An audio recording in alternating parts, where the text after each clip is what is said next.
इस कार्यक्रम के पुण्यार्जक हैं हनुमान प्रसाद बड़जात्या परिवार, जशपुर, रायपुर।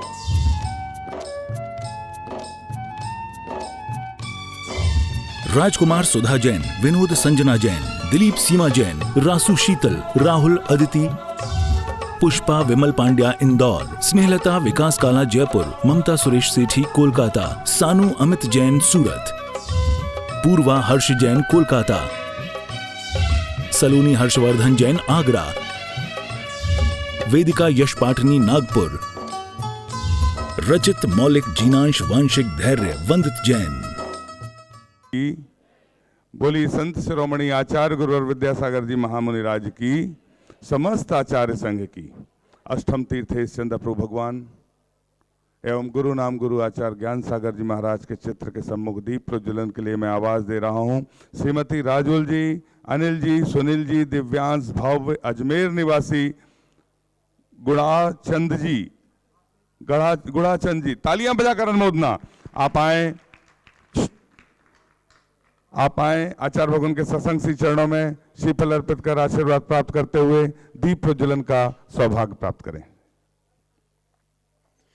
जन्म के दाता मात पिता है, आप कर्म के दाता है, आप मिलाते हैं ईश्वर से, आप ही भाग्य विधाता है। आप मिलाते हैं ईश्वर से, आप ही भाग्य विधाता है, आप ही भाग्य विधाता है। पहले तन को मिचले तन को आता है आराम आपके चरणों में। हे गुरुदेव प्रणाम आपके चरणों में, सारे तीर्थ धाम आपके चरणों में। हे गुरुदेव प्रणाम आपके चरणों में। बोलिए अष्टम तीर्थेश चंद्र प्रभु भगवान की, गुरु नाम गुरु आचार्य ज्ञान सागर जी महामुनिराज की, केवल ज्ञान ज्योति की जय।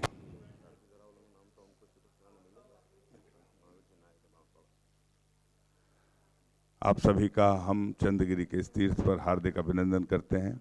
आचार्य भगवान के आशीर्वाद से चंद्रगिरी के इस पर्वत पर भव्य मंदिर का निर्माण हो रहा है, भव्य तीर्थ का निर्माण हो रहा है, भव्य त्रिकाल चौबीसी का निर्माण हो रहा है, सहस्कूट जिनालय का निर्माण हो रहा है। तालियां बजाकर अनुमोदना।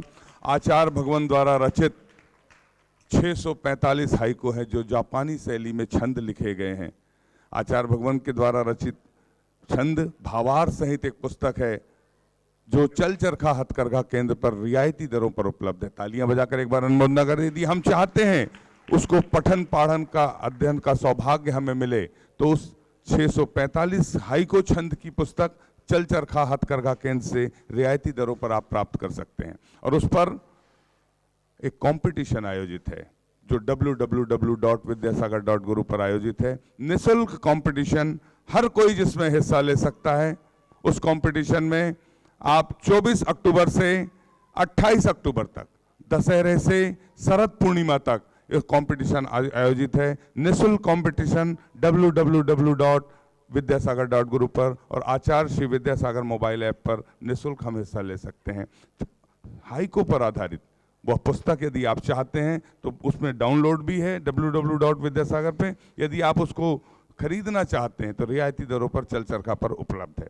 उपस्थित महानुभाव, पर्वत पर जो मंदिर बन रहा है उस पे पहुंचने वाली सीढ़ियां, जब आने वाली पीढ़ियां उस चढ़ेंगी वो सीढ़ियां, जब उन्हें ज्ञात होगा इस सीढ़ियों का निर्माण उनके पिताजी ने, दादाजी ने, काका जी ने, फूफा जी ने, चाऊ जी ने, चाई जी ने, मौसी जी ने किया, नानी जी ने किया, तो कितने इतिहास की गौरव की बात होगी। इतिहास का यदि यह गौरव आप हासिल करना चाहते हैं, आचार्य भगवान के आशीर्वाद से बनने वाले इस तीर्थ पर एक एक सीढ़ियों का सौभाग्य प्राप्त करना चाहते हैं तो सीढ़ी सरोवर योजना, जिसमें एक सीढ़ी की एक शिला जिसकी निछावर राशि 21,000 रुपये रखी गई है, तालियां बजाकर अनुमोदना। श्री अमृतलाल जी, गौरव कुमार जी, आदित्य जी, रायपुर, आपने आचार्य भगवान के आशीर्वाद से बनने वाली सीढ़ी सरोवर योजना की एक शिला के लिए 21,000 रुपये की स्वीकृति दी है, तालियां बजाकर अनुमोदना। आप आए आचार्य भगवान के सत्संग कर कमलों में सांस प्रदान करने का सौभाग्य प्राप्त करें। देवकी नंदन जी, सावगी जी, महुआ राजस्थान से पधारे हैं, आपने भी एक सीढ़ी की एक शिला के लिए 21,000 रुपए की स्वीकृति दी है। महावीर को जिनके नामों की घोषणा हो रही, 2 व्यक्ति आते जाएं, शास्त्र भेंट का सौभाग्य प्राप्त करते जाएं। महावीर कुमार जी, शकुंतला जी, अजमेर, आपने भी सीढ़ी की एक शिला के लिए 21,000 रुपए की स्वीकृति दी है। आप 2 व्यक्ति आते जाएं और शास्त्र प्रदान करने का सौभाग्य अर्जित करें।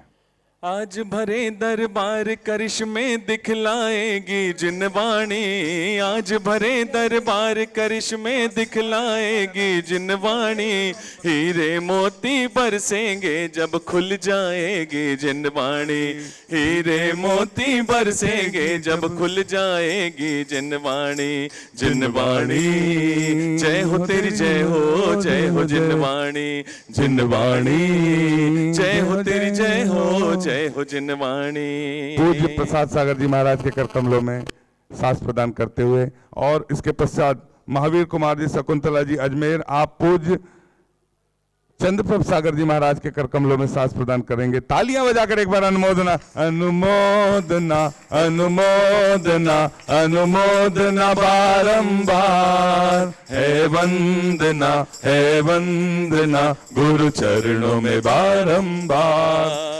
श्रीमती राजुल जी, जैन परिवार, अनिल जी, सुनील जी, दिव्यांश, भव्य, अजमेर निवासी, आपने एक छत्र चंवर भामंडल की मूर्ति सहित के लिए 3,51,000 रुपए की स्वीकृति दी है। तालियां बजाकर अनुमोदना।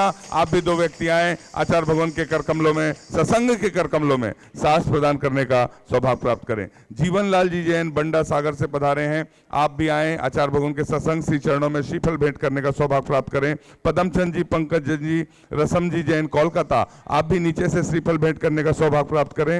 हाँ, चले जाओ चले जाओ इतने से। हाँ, सुबोध जी जयपुर, नीचे से श्रीफल भेंट करना है आप लोगों को। श्रीफल यहां से। सुबोध जी जयपुर, आपको भी श्रीफल भेंट करने का सौभाग्य प्राप्त होता है। प्रकाश चंद जी, दीपक जी, आलोक सागर, आपको भी श्रीफल भेंट करने का सौभाग्य प्राप्त होता है। नायक महावीर, पन्ना लाल जी, साधना देवी, नीचे से बांसवाड़ा, आपको भी श्रीफल भेंट करने का सौभाग्य प्राप्त होता है। हम सभी नीचे से श्रीफल भेंट करें और 2 व्यक्ति हम सभी अपने हाथों को जोड़ लें और आचार्य परमेष्ठी के चरणों तक चलते हैं और पूजन का सौभाग्य प्राप्त करते हैं। बोलिए संत शिरोमणि आचार्य गुरुवर विद्यासागर जी महामुनि राज की जय। और आज के पूजन के गायन के लिए जो पूज्य अनंतमती माता जी के संघस्थ हैं ब्रह्मचारिणी संध्या दीदी जी, तालियां बजाकर अनुमोदना। आप आए, आचार्य भगवान के सत्संग चरणों में नमन कर आशीर्वाद प्राप्त करें और आज की पूजन का गायन का सौभाग्य प्राप्त करें।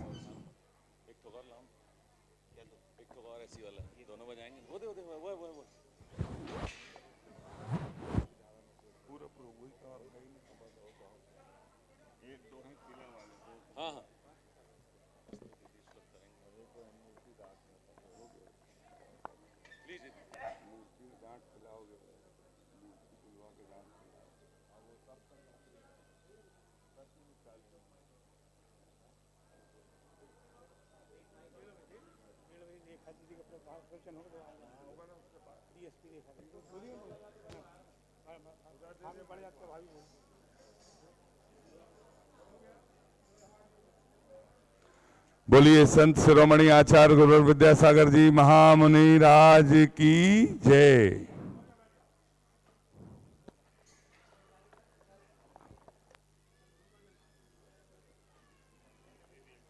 हेलो हेलो, हाँ, माइक टेस्टिंग। देवलु गुरु नाम गुरु आचार्य श्री ज्ञान सागर जी महाराज की जय। विश्व वंदनीय परम पूज्य संत शिरोमणि आचार्य गुरुवर श्री विद्यासागर जी महामुनि राज की, निर्यापक मुनि श्री प्रसाद सागर जी महाराज की, मुनि श्री चंद्रप्रभ सागर जी महाराज की जय। समस्त आचार्य संघ की जय।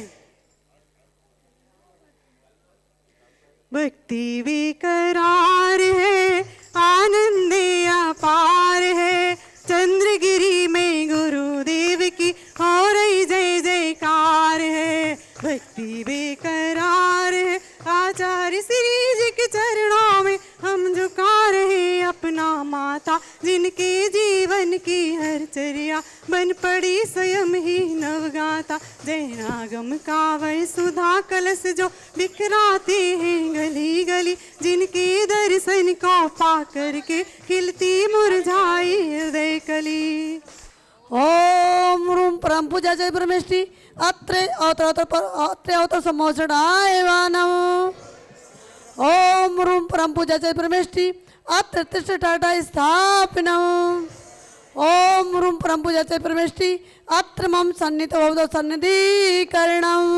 संसारिक विषयों में पढ़कर मैंने अपनी को भरमाया, इस राग द्वेष की वह तरणी से अब तक पार नहीं पाया। तब विद्या सिंधु की जलकण से भव काल धोने आया हूँ, आना जाना मिट जाए मेरा ये बंद काटने आया हूँ। ओम रूम परम पूजा जय परमेष्टि जन्म जरा मृत्यु विनाशनाय जलम नृपामिति।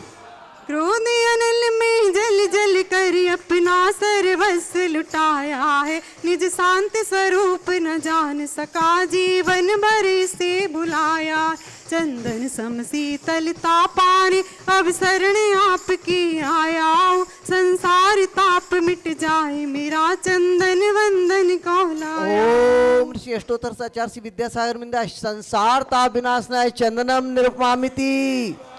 जड़ को ना मैंने जड़ समझा नहीं, अक्षय निधि को पहचाना, अपने तो केवल सपने थे भ्रम और जगत का भटकाना।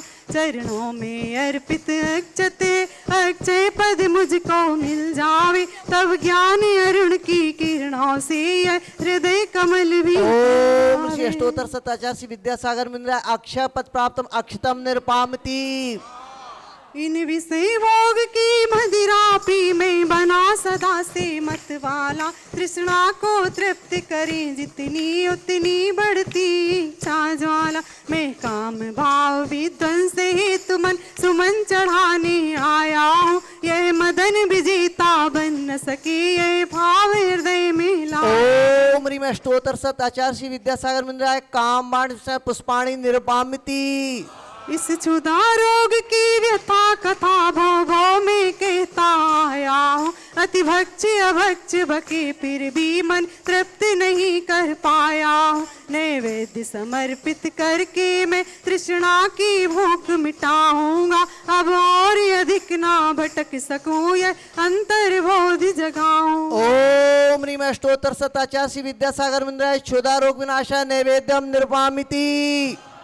मोहांधिकार से व्याकुल हो निज को नहीं मैंने पहचाना, मैं राग द्वेष में लिप्त रहा इस हाथ रहा बस पछताना। ये दीप समर्पित है गुरुवर मेरा तम दूर भगा देना, तुम ज्ञान दीप की वाती से मम अंतर दीप जला देना। सब लोग स्वाहा का दीप जलाएंगे। ओम ह्रीम अष्टोत्तर सत आचार्य श्री विद्यासागर मिंदा महामोह अंधकार विनाशनाय दीपम निरुपमामिति। स्वाहा। इन शुभ कर्म ने घिरा है मैंने अब तक यह माना था, बस पाप कर्म तज पुण्य कर्म को चाह रहा अपनाना था। शुभ शुभ कर्म सब रिपुदल है मैं इन्हें जलाने आया हूँ, इसीलिए गुरु चरणों में अब धूप चढ़ाने आया। ओम ह्रीम अष्टोत्तर सत आचार्य श्री विद्यासागर मिंदा अष्टकर्म दानाय धूपम निरुपमामिति। स्वाहा। भोगों को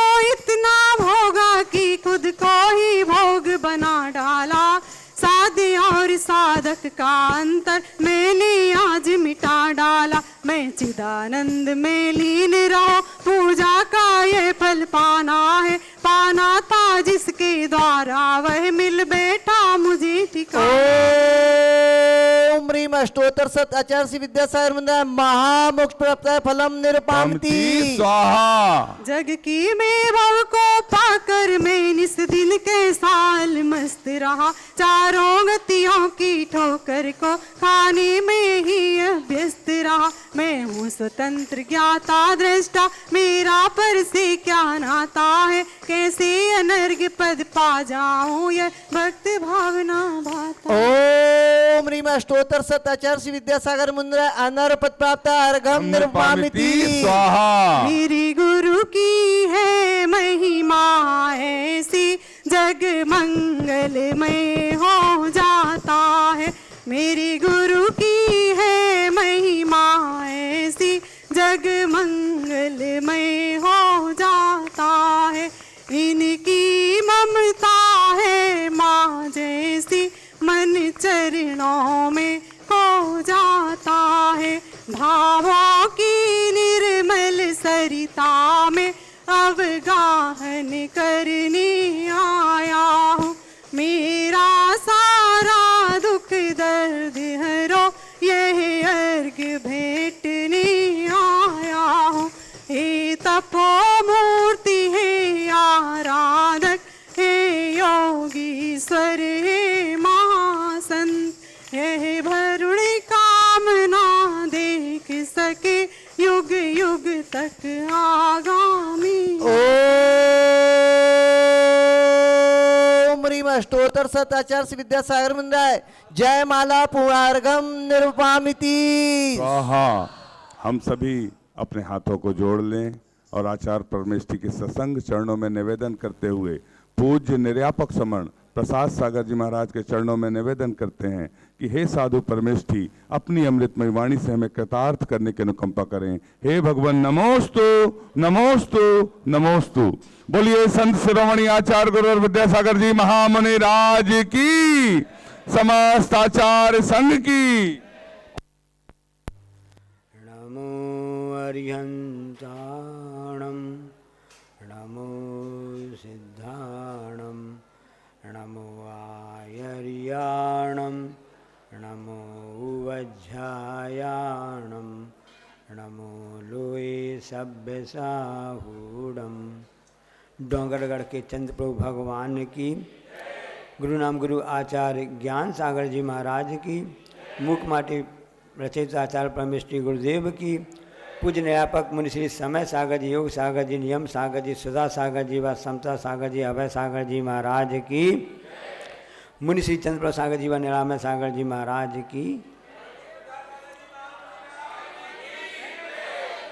प्राण है तो जीवन है, प्राण है तो जीवन है, और जीवन है तो जीने की कला भी है। कुछ लोग कला के साथ जीते हैं तो कुछ लोग कला के अभाव में भी जीते हैं। तो जीवन जीने में प्रबंधन की आवश्यकता होती है।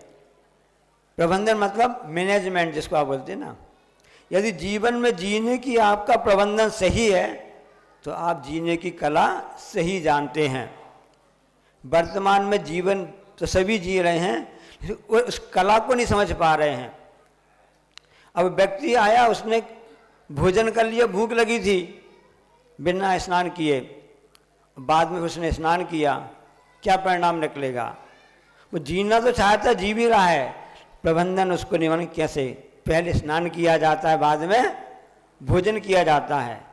एक कहावत है ना, स्नान के बाल अलग दिखते हैं और खाने के गाल अलग दिखते हैं। तो पहले स्नान किया जाता है, बाद में भोजन किया जाता है। ये प्रबंधन है। इसी प्रकार से कोई भी क्षेत्र, किसी भी क्षेत्र का हो, उसमें प्रबंधन आवश्यक होता है, क्योंकि जब तक व्यवस्था नहीं बनेगी तब तक कोई भी कार्य हो नहीं सकता है। आचार्य जी ने बहुत अच्छी बात लिखी है कि जो जीवन का प्रबंधन जानता है, जो जीवन को कैसे, उसके प्रबंधन को जानता समझता करता है, वही बंधन से मुक्त हो सकता, क्योंकि बंधन को भी समझता है कि बंधन क्या कहलाता है, तो बंधन को छोड़ने का उपाय भी क्या है। तो प्रबंधन समझो। हम प्रबंधन करना जानते तो पढ़ाई लिखाई तो कर लिए, सब जानते हैं, बड़ी बड़ी डिग्रियां प्राप्त जाती हैं, MBA की जिसको बोलते हैं ना, BBA और MBA। एक कथानक अच्छा से याद आ गया। प्रबंधन क्या कहलाता है, वर्तमान में लोग प्रबंधन से क्या समझते हैं। उस नवयुवक की शादी हुई और अपनी नई धर्मपत्नी को साथ में लेकर सब्जी मंडी गया खरीदने के लिए सब्जी। उसने देखा बहुत अच्छा है और हिसाब से सामान वगैरह खरीद लिया। सब्जी वाली भाई बोलती है, अरे बाबूजी आपकी नई नई शादी हुई है। वो नवयुवक खुश हो गया कि हाँ चलो मेरी नई शादी हुई है। ये सब्जी वाली भाई तो भाई तारीफ कर रहा है, अरे आपकी धर्मपत्नी बड़ी पढ़ी लिखी है। अरे ये तो और खुश हो गया वो कि ये तो मेरी पत्नी की बड़ाई कर रहा है। ऐसा लगता है। वो सब्जी वाली भाई बोली, अब पढ़ी लिखी नहीं थी, पता नहीं कितनी बड़ी लिखी थी, वो कहती कि बाबूजी आपकी धर्मपत्नी ने MBA किया है, मैनेजमेंट किया है। वो खुश हो गया। अरे इस सब्जी वाली बाई को कैसे पता कि मेरी पत्नी ने MBA मैनेजमेंट प्रबंधन की शिक्षा प्राप्त की है। हाँ, ये तो बहुत अच्छी बात है। आपने ये बताओ, तुमको कैसे पता चला कि मेरी पत्नी ने MBA पास करके, पढ़ाई पास करके आई है, तुमने कैसे जाना? तो सब्जी वाले ही बोलती है, हम समझ गए कि आपकी धर्म पत्नी जो MBA करके आई है ना, वो प्रबंधन बहुत एक्सपर्ट है। कैसे जाना आपने? वो थैले में पहले टमाटर रख रही है, उसके ऊपर कद्दू रख रही है। ये जीवन का प्रबंधन हमने ऐसा देख लिया, जान लिया है। यथार्थ हमारे साथ भी यही घटना घट रही है, ये मत सोचना। इसलिए आचार्य श्री ने एक बहुत ही अच्छा हाइकू लिखा उसके लिए। कौन सा हाइकू लिखा है? योग का क्षेत्र अंतरराष्ट्रीय नहीं, अंतर जगत है। उस पत्नी ने उस समझ तो लिया, पढ़ाई तो कर ली, उसके अंदर मैनेजमेंट कैसे करना चाहिए, शिक्षा किस प्रकार की होनी चाहिए, उस वस्तु स्वरूप को नहीं समझ पाया। इसी प्रकार से योग का क्षेत्र है जो है वो बाह्य जगत नहीं है, वह अंतर्राष्ट्रीय नहीं है, बल्कि वह तो अंतर जगत है। अभी जब यहाँ के विनोद बड़दत्ते जी जो पुस्तकों जिन्होंने व्यवस्था देख रहे हैं, उनने बताया कि महाराज जी वो जयपुर से खबर आई, इतनी पुस्तक चाहिए, 500 पुस्तक उन्होंने मंगा ली हाइकू की, फिर 600 मंगवा ली, फिर 200 मंगवा ली। हमने कि इतना बड़ा जयपुर इतना बड़ा शहर तो है नहीं है, कितने वहाँ पे पढ़ने वाले हों कि एक ही पुस्तक हाइकू की, वो भी धर्म संबंधी, ज्ञान संबंधी, इतने लोग पढ़ेंगे। उसने नहीं महाराज जी सब विदेशी पुस्तक विदेश जा रहे हैं।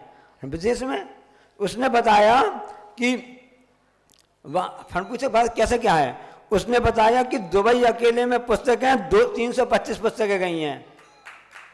सुनो, उसने बोला कैलिफोर्निया ना अमेरिका में 240 पुस्तकें गई हैं, न्यू जर्सी में 90 पुस्तकें गई हैं। हमने विदेशी लोग इतने, मतलब जो भारतीय मूल के इतने लगे। लॉस एंजलिस जो है ना, वहाँ पर 50 पुस्तकें गई हैं, न्यूयॉर्क में 50 पुस्तकें, इसे अमेरिका बस के बता रहे हैं। खाली लंदन में 100 पुस्तकें गई हैं, 50 पुस्तकें अपने हाथ में लेके गए यहाँ से, और यहाँ तक कि यूए है ना, यूए कौन सा कहलाता है, यूए हाँ, तो वहाँ पर भी 80-90 पुस्तकें गई हैं। और एक है कतार क्या कहलाता है, वहाँ पर भी 70-80 पुस्तकें गई हैं, और छोटी 20-20 पुस्तकें कहाँ के पता नहीं चला। एक अच्छी घटना बता रहे हैं हम आपके लिए। यानी हमको ऐसा लग रहा है कि प्रतियोगिता जो है आपकी राष्ट्रीय नहीं अंतर्राष्ट्रीय हो गई है।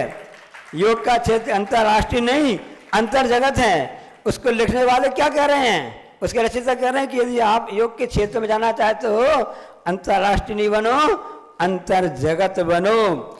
जब कल उसकी खबर आई जयपुर से, जो वेबसाइट .guru जो सौरभ से था ना, उसने कहा कि आशीर्वाद 2004 से, मतलब हमसे परसों खबर की कि सभी जगह तो पुस्तकें चली गई। जो कैलिफोर्निया में 240 पुस्तक है ना, वो 3 दिन से वहीं पड़ी हुई हैं, भारत से चली गई, लेकिन जो एरोड्रम होता वहाँ पड़ी हैं। क्यों पड़ी हैं? कस्टम वाले परेशान कर रहे हैं, कस्टम ड्यूटी। आपको बता दें, ये पुस्तक तो यहाँ पर 30 रुपये की है, विदेश में जाकर के 100 रुपये पड़ती है, 90 रुपये 100 रुपये, तो उसका सिर्फ भाड़ा लग जाता है। वो भी सब तैयार देने के कमेटी सब तैयार वैसा कर रहे हैं। अब 3 दिन से पुस्तकें उनको मिल नहीं पा रही थी। कस्टम वाले का नहीं हो सकता, तो व्यापार करने आए हो, उन्हें पूरा कार्टून खोल के देखा क्या पुस्तकें, कैसा क्या सामान है, ऐसी कौन सी पुस्तक क्या है। जब उन्होंने देखा कि उसमें आचार्य श्री की फोटो बनी है, 48 घंटे बाद उन्होंने उस पूरे कार्टून को, पुस्तकों को यूं ही दे दिया कि हाँ इसको अब ले जा सकते हो आप।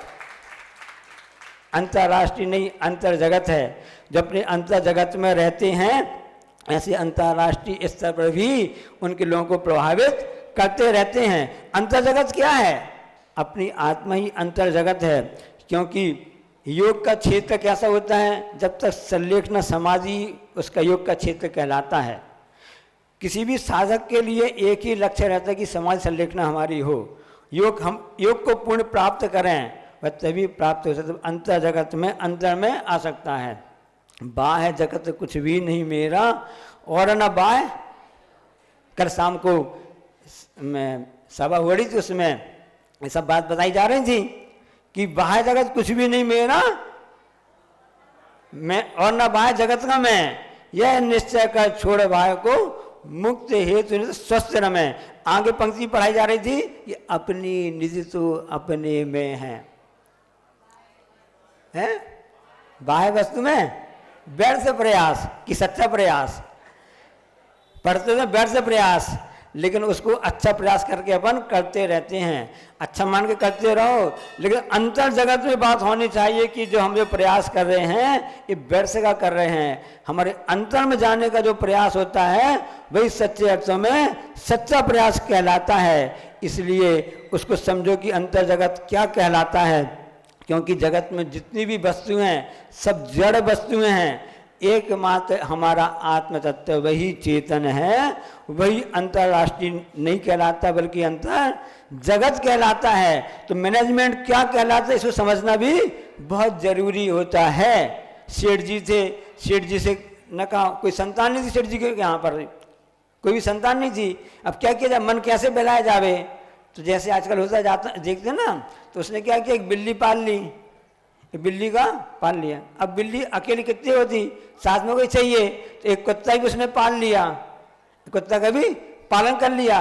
अब बिल्ली का पालन कर रहा है, कुत्ते पालन कर रहा है, और स्वाभाविक है वो भी एक घर के सदस्य जैसे बन जाते हैं। वो भी तो प्राणी है, वो तो प्राणी है, अच्छी बात है, वो हिसाब से कर रहे, जैसा कर रहे वो हिसाब से कर रहे, वो अपने हिसाब से कर रहे थे। अब उसके बाद में कुछ दिन हो गया, अब स्वाभाविक है जब ज़्यादा लाड़ प्यार मिल जाता है तो क्या हो जाता है, सिर पे चढ़ जाते हैं। पशु भी ऐसे होते हैं कि ज़्यादा लाड़ प्यार, ज़्यादा कुछ हुआ तो उस हिसाब से उनकी स्थिति भी ऐसी बन जाती है। एक बात और बता दें, याद आ गई आपको, बिल्ली को लेकर के शिक्षा क्या कहलाती है, शिक्षा देख लीजिए। बच्चे को पढ़ाया जा रहा था, ये बेटा इंग्लिश में याद कर, अंग्रेजी याद कर, A for apple, B for bat, C for cat, ऐसा सब उसको कहला जा रहा था। अब उससे पूछा गया, अच्छा बताओ इंग्लिश में गाय को क्या कहते हैं, काऊ। क्या कहते हैं इंग्लिश में, गाय को क्या कहते हैं, और बिल्ली को क्या कहते हैं, म्याऊ। उसने क्या बोला, उसने इंग्लिश में गाय को काऊ कहते हैं और बिल्ली को म्याऊ। तो एक स्थिति उसे बिल्ली पाल के रखी थी और कुत्ता पाल के रखा हुआ था, हिसाब से अब सिर पर चढ़ गए। हम लोग बोलते ना, चरणों में जगह मांगी थी, सिर पे बैठा लिया। क्या ऐसे ही है, चरणों में जगह मांगी थी, अपना बना लिया। जब अंतर जगत की दृष्टि होगी तो अपने आप हमारी दृष्टि अंतर जगत की हो जाएगी, तो हम चरणों में, प्रभु के चरणों में अपना बैठ जाएंगे। जब आपकी हम सबकी दृष्टि बाहर अंतर्राष्ट्रीय रहेगी तो फिर हम जाकर सिर में बैठ जाएंगे, हम उस स्वरूप को समझ नहीं पाएंगे। हम समझते हैं हम वही सब कुछ हमारा है। बिल्ली ने ऐसे सोच लिया, उस कुत्ते ने भी सोच लिया कि घर तो अब हमारा है, हम कुछ भी यहाँ पर कर सकते हैं, कुछ भी बोल सकते हैं, क्योंकि प्रबंधन को वो समझ नहीं पा रहे हैं। प्रबंधन की व्यवस्था तो मनुष्य जान सकता है, कोई नहीं सकता है। अब एक बार मेहमान सब आ गए, घर में सब आ गए। अब बिल्ली की तो अपने हिसाब से पड़ी थी कि मैं तो इस घर की सदस्य जैसे हूँ। अब वो म्याऊं म्याऊं म्याऊं सब जगह करती रही। अब बड़ा परेशान हो गया, क्योंकि उसने सोचा कि भाई मेरे जितने रिश्तेदार आए हैं, बहनोई साहब आए हैं, साले साहब जो भी आए हों, या आपके समधी साहब आए हों, मेरी पूरी इज्जत समाप्त कर रही है बिल्ली। तो मेहमान कह के उसे बहुत गुस्सा आया और कुछ कह नहीं सकता था वहाँ पर भी। जब से मेहमान चले गए उसने गुस्सा तो आ गया, क्रोध तो अंधा होता है तो कुछ समझता नहीं है कि हम कैसा क्या कर रहे हैं। क्रोध अंधा होता है, बाद में प्रारंभ तो अंधकार से चालू होती है उसकी, और पश्चाताप में फिर वह समाप्त होता है। और उसने बिल्ली के लिए कुछ ऐसा किया तो बिल्ली के प्राण निकल गए, जीवन समाप्त हो गया। जीवन का प्रबंधन नहीं जानने के भाव उसने प्राण गंवा दिए। अब कुत्ता ने देखा, अरे ये बहुत बोलती थी, अब उसकी सजा इसको मिल गई है। अब उसने सीख ले ली कि अब हमको नहीं बोलना है, यदि हमने बोला तो पता चला कि मेरी भी स्थिति बन जाएगी। उस कुत्ता ने ऐसा सोच के रख लिया। अब संयोग से ऐसा हुआ कि सेठ जी के यहाँ कुछ चोर घुस गए। अब चोर घुस गए। अब कुत्ता का काम क्या था, क्या काम था उसका, बोलना काम था, तभी तो उसकी बचत हो जाती है। अब प्रबंधन तो प्रबंधन है, सही ढंग से एमबीओ ने किया कि नहीं मालूम, पैसे देके पास हुआ कि कैसे पास हुए नहीं जानते। अब कुत्ता ने नहीं बोला थी मैं बोलूँगा तो मेरी स्थिति बिल्ली जैसी हो जाएगी, इसलिए वह चुपचाप रहा, कुछ नहीं बोला, कुछ नहीं बोला। चोर आए, जब कुछ कुत्ता ने कुछ हल्ला नहीं किया, सेठ जी की नींद लगी रही और चोर अपना हाथ साफ करके चले गए। अब सुबह जब सेठ जी ने देखा अरे सब पूरी चोरी हो गई, कुत्ता क्या करता रहा, क्यों भाई तुमने कुछ भी नहीं बोला? नहीं, कुछ तो बोलना था, तुम रखा किस लिए था? उसने मन में सोच लिया कि मैं बोलूँगा तो मेरी स्थिति भी ऐसा है कि मेरे जीवन से हमको प्राण धोने पड़ेंगे। वहाँ नहीं बोला, तब सेठ जी को फिर गुस्सा आ गया, और गुस्सा वैसे ही होता है जैसे बिल्ली के साथ हुआ, और गुस्सा में उसने आज देखा न ताव देखा और वही स्थिति बन गई। कुत्ता को अपना प्राण गंवाने पड़े, जीवन का प्रबंधन कैसा हो गया। इसलिए वक्त पे बोलना तो सीखो और वक्त में चुप रहना भी सीखो, ये जीवन का प्रबंधन है और इससे ज़्यादा कुछ प्रबंधन नहीं है। इसलिए हमको कुछ लोगों ने बताया कि आजकल हर दुकानों में अंडा बिकने लगा है, और यहाँ तक कि पैक बंद जो सामग्री आ रही ना उन सब में अंडा मिला रहता है, ऐसी हिंसा समझ रहती हैं। इसलिए फास्ट फूड का त्याग करवाया जा रहा है कि भैया इससे आपका प्रबंधन खराब हो जाएगा, आपको बीमारियां हो जाएंगी, आपके लिए कैंसर बीमारी हो जाएंगी, आपका धर्म भी नष्ट होगा, आपका जीवन और प्राण भी नष्ट होंगे। तो अंडों लोगों को बताने लगे अंडे में ताकत होती है, कैल्शियम होता है, ये उल्टी धारा बहने लगी है। इस चक्कर में व्यापारी लोग भी प्रबंधन क्या करने लगे हैं कि सब कुछ दुकान है, स्टेशनरी की दुकान है, जनरल दुकान है, इसके बाद भी किराना दुकान में भी अंडा रखने लगे हैं। ये प्रबंधन हो गया, ये सीख लिया है सिर्फ पैसे अर्थ के कारण से इन्होंने। तो हम इतना आपसे कहना चाहते हैं कि आप लोग सामान की खरीदी करने जाएं अपने जनरल स्टोर से, मंजन है, टूथपेस्ट है, जो भी है ना क्या, तो कई बार आप जल्दी जल्दी में देखते हैं कि अरे खरीद तो लो, कौन इसमें अंडा मेरे में। जिस दुकान में अंडा भी रखा हुआ हो उसमें आप कोई सामान भूल के भी वहाँ आप होटल खाते तो नहीं हो, अच्छी बात है, शाकाहारी होटल में भोजन करने जाते हो, जो बाहर का भोजन करते हैं उनकी बात कर रहे हैं। लेकिन जिस दुकान में, स्टोर में, माल में, डीबी माल वगैरह में ना ये सामग्री मिलती हो, उनसे भी सामग्री नहीं खरीदना। यदि आप सच्चे शाकाहारी हैं इस बात को समझ लेना। ये बड़े बड़े स्थान पे पूना है, दिल्ली है, अहमदाबाद है और नागपुर है, इन सब में सभी लोग सब सामान रखने लगे हैं। इसलिए मैनेजमेंट सीख लो क्या प्रबंधन कहलाता है। नहीं तो जो सब्जी वाली बाई ने जैसा कहा था कि भाई जी आपकी पत्नी बड़ी MBA है, ऐसा हमको लोग ना कहने लगे। ये प्रबंधन देख लो तभी हमारा सही अर्थ कहने में सार्थक हो जाएगा। और हमने आपको एक अच्छा एक डायमंड नेकलेस का एक और आपके लिए डायमंड, देखो आचार्य महाराज जी अपने आत्मा में रहते हैं, उनको मानने वाले अंतर्राष्ट्रीय लोग हैं, तब भी वो कहते नहीं ये सब तो बाह्य जगत का है, इन सब से कुछ भी नहीं रखा है। योग का क्षेत्र यदि आप सही पाना चाहते हो, अंतर्राष्ट्रीय नहीं अंतर जगत बनो। जो अंतर, जिन्होंने अंतर जगत बना वे अनंत परमेष्टि सिद्ध परमेष्टि हैं। हम सबके प्रयास ऐसा होना चाहिए कि हम अंतर जगत की यात्रा करें, समझ सलीखना पूर्वक अपने आत्म तत्व को प्राप्त करें। बोलिए अहिंसा परमो धर्म। जावाणी के ज्ञानते हैं सूझे लोकालोक, सुवाणी मस्तक हे जनवाणी भारती तुम जपो दिन जो तेरो शरणा गए सो पावे।